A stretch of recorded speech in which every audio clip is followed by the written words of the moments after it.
बिस्मिल्लाहिर्रहमानिर्रहीम। अगेन एक नई लोकेशन पे अलवाब फाउंडेशन की टीम मौजूद। यहाँ पे कुछ दिन पहले मुफ्ती अब्दुल वहाब साहब ने भी विज़िट किया था, तो यहाँ पे पानी की बड़ी नीड थी, तो इसलिए हमने यहाँ पे वाटर वेल इंस्टॉल करना शुरू किया है। माशाल्लाह ये वाटर वेल हमें डोनेट किया है नादिया रहमान ने। तो चलें जी, बिस्मिल्लाह करें।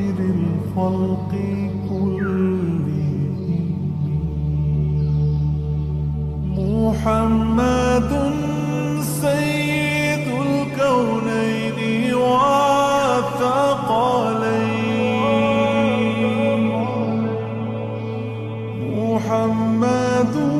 मुझे नालो है दरिया खाना है सर ॾाढी नलके जी तकलीफ़ आई, उन लाइ नलको हणायो पाणी जी।